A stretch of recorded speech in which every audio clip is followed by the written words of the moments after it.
Hello everyone, নতুন আরেকটি রেসিপিতে আপনাদের সবাইকে ওয়েলকাম জানাচ্ছি। আজকে আমি আপনাদের জন্য নিয়ে এসেছি restaurant style garlic fried chicken. এই চিকেন ফ্রাইটা কিন্তু খেতে খুবই ভালো লাগে, বানানো খুবই সহজ। আজকে আপনাদের সাথে স্টেপ বাই স্টেপ আমি দেখানোর চেষ্টা করব। আশা করি আপনারা খুব সহজে বাড়িতে এই রেসিপিটা করে নিতে পারবেন। তো চিকেন ফ্রাই করার জন্য আমি প্রথমে এখানে চিকেনের লেগ পিস নিয়ে নিয়েছি। আমি দুটা লেগ পিস মাঝখান থেকে কেটে নিয়েছি আর একটুখানি চিড়ে দিয়েছি যাতে মশলাটা খুব ভালোভাবে চিকেনের ভিতর যায়। এবার এই চিকেন আমি দিয়ে দিলাম 1 চা চামচ আদা বাটা, আর রসুন বাটা দিয়ে দিয়েছি 1 চা চামচ। সাথে দিয়ে দেবো স্বাদ মতো লবণ। লবণটা একটু পরিমাণ মতো দিতে হবে, লবণ যেন বেশি না হয়ে যায় সেদিকটা একটু লক্ষ্য রাখবেন। ঝালের জন্য দিয়ে দেব 1/2 চা চামচ শুকনো মরিচের গুঁড়ো। ঝালটা আসলে আমি আমার টেস্ট অনুযায়ী দিয়েছি, আপনারা আপনাদের টেস্ট অনুযায়ী কমিয়ে বা বাড়িয়ে দিয়ে নেবেন। সাথে দিয়ে দিব 1 চা চামচ ভাজা জিরের গুঁড়ো। এই ভাজা জিরের গুঁড়োটা কিন্তু দিলে পরে খুব সুন্দর একটা স্মেল আসে। দিয়ে চিকেনটাকে খুব ভালো করে আমি মেরিনেট করব। হাত দিয়ে কিন্তু খুব ভালোভাবে মিক্সড করতে হবে যাতে চিকেনের ভিতর মশলাটা যায়, তাতে করে কিন্তু চিকেনটা ভাজার পর খেতে ভালো লাগবে। আর চিকেনের ভিতর যদি মশলা না যায় তাহলে কিন্তু ভাজলে পরে খেতে ভালো লাগবে না। তাই এই যে জায়গাগুলো আমরা চিড়ে রেখেছি সেই জায়গাগুলো কিন্তু ভালোভাবে আমি মশলাটা মাখিয়ে দিচ্ছি। আপনারা চাইলে এই চিকেনের মধ্যে একটু টমেটো সস বা সয়া সসও অ্যাড করতে পারেন, কিন্তু আজকে আমি আপনাদেরকে দেখাবো বাসায় যে ধরনের মশলা থাকে সেই মশলা দিয়েই, অর্থাৎ ঘরোয়া মশলা দিয়ে কিভাবে রেস্টুরেন্ট স্টাইলে একটা চিকেন ফ্রাই আপনারা তৈরি করে নিতে পারবেন। এবার এটাকে আমি ঢেকে রেখে দেবো 2 ঘন্টা। আমি নর্মাল ফ্রিজে রেখেছি, আপনারা চাইলে বাইরেও ঢেকে রাখতে পারেন, কিন্তু 2 থেকে 3 ঘন্টা এটাকে মেরিনেট করে আমরা ঢেকে রেখে দেবো। তাতে করে চিকেনটা ভাজলে পরে খেতে ভালো লাগবে। এবার চিকেনটাকে আমি আরেকটু মেখে নিচ্ছি। আমার এই রেসিপিগুলো যদি আপনাদের ভালো লেগে থাকে তাহলে আমার চ্যানেলটা সাবস্ক্রাইব করে পাশে থাকা বেল আইকনটা বাজিয়ে দেবেন। আমি যখনই কোনো রেসিপি আপলোড করব আপনি সবার আগেই নোটিফিকেশন পেয়ে যাবেন। এখানে একটা মিক্সিং বলে নিয়ে নিয়েছি ময়দা। আমি 2 কাপের মতো ময়দা নিয়েছি। ময়দায় দিয়ে দেবো স্বাদ মতো লবণ।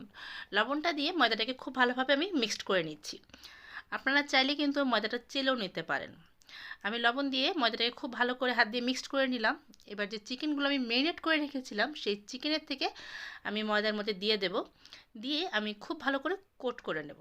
দেখুন, এটাই হচ্ছে টেকনিক। আমি কিভাবে কোটিংটা করছি আশা করব ভিডিওটা দেখে আপনারা বুঝতে পারছেন। এভাবে হাত দিয়ে চেপে চেপে চিকেনের সাথে ময়দাটা খুব ভালোভাবে কোটিং করতে হবে। আপনারা যদি এরকম হাত দিয়ে চেপে চেপে কোটিংটা না করেন তাতে করে কিন্তু ময়দাটা খুব ভালোভাবে চিকেনের গায়ে লাগবে না। একবার আমি কোটিং করেছি, যেহেতু হাত দিয়ে ভালোভাবে চেপে চেপে আমি কোটিংটা করেছি, দেখুন ফার্স্ট টাইমে কত সুন্দর একটা কোটিং পড়েছে। আপনারা একটু চেষ্টা করবেন হাত দিয়ে একটু সময় নিয়ে এভাবে হাত দিয়ে চাপ দিয়ে দিয়ে কোটিংটা করার জন্য। তারপর এখানে একটা বাটিতে জল রেখেছি। এটা কিন্তু নর্মাল জল, কোনো ফ্রিজের ঠান্ডা জল বা গরম জল না। এই জলের মধ্যে আমি চিকেনটাকে প্রায় 2 সেকেন্ড আমি এটাকে একটু ডিপ করব। ডিপ করে একটু ঝরা দিয়ে আবার চিকেনটাকে এই শুকনো ড্রাই ময়দায় আমরা কোটিং করব এবং হাত দিয়ে এভাবে মুট করে করে আমরা চিকেনটাকে খুব ভালো করে কোটিং করব। তাতে করে ময়দাটা খুব সুন্দরভাবে কোটিং হবে এবং ভাজার পর দেখবেন উপরে খুব সুন্দর একটা ক্রিস্পি লেয়ার পড়বে। এবার এভাবে চিকেনটা একটু ঝাড়া দেবো। দেখুন, আমরা রেস্টুরেন্টে গিয়ে যে চিকেন ফ্রাই খাই অ্যাকুরেট সেই রকমই একটা কোটিং চলে আসছে। আপনারা বাড়িতে এইভাবে খুব সহজে চিকেনটাকে কোটিং করে নিতে পারবেন। শুধুমাত্র আমি আপনাদের যে টেকনিকটা দেখালাম আপনারা এই টেকনিকটা একটু অ্যাপ্লাই করবেন।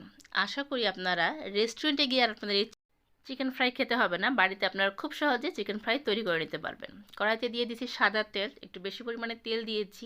তেলটাকে খুব ভালো করে আমরা গরম করে নিয়েছি। চুলার আঁচটাকে কিন্তু আমি হাই হিটে রেখেছি। হাই হিটে রেখে এই চিকেনগুলোকে আমি ভেজে নেব।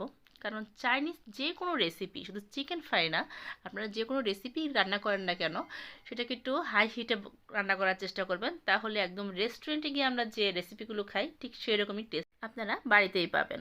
আমার চিকেনটা কিন্তু গোল্ডেন ব্রাউন কালার হয়ে গেছে ভিউয়ার্স। এগুলোকে আমি প্লেটে সার্ভ করে নিচ্ছি। আজকে আমি আপনাদের সাথে চিকেন ফ্রাইয়ের রেসিপিটা শেয়ার করছি। খুব শীঘ্রই ফ্রাইড রাইসের রেসিপিটাও আমি আমার চ্যানেলে আপলোড করে দেব। আশা করি আপনাদের একটু হলেও উপকারে আসবে। এছাড়াও চাইনিজ বিভিন্ন ধরনের রেসিপি আছে যেগুলো আমি বাসায় করি। প্রত্যেকটা রেসিপি আমি আমার চ্যানেলে দেওয়ার চেষ্টা করব। এবার চিকেনের আরও যে 2টা পিস ছিল সেই 2টা পিসও আমি ময়দার মধ্যে খুব ভালো করে কোট করে নিয়েছি। একইভাবে কোটটা করেছি।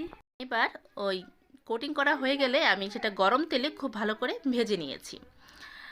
আর প্রত্যেকটা চিকেনের পিস কিন্তু একবারে দিতে যাবেন না, তাতে করে ময়দাটা খুলে আসতে পারে। এই জন্য একটু সময় নিয়ে আমরা 1 পিস অথবা 2 পিস করে চিকেনটাকে ভালো করে ভাজবো, এতে করে ময়দার কোটিংটা কিন্তু খুলে আসবে না।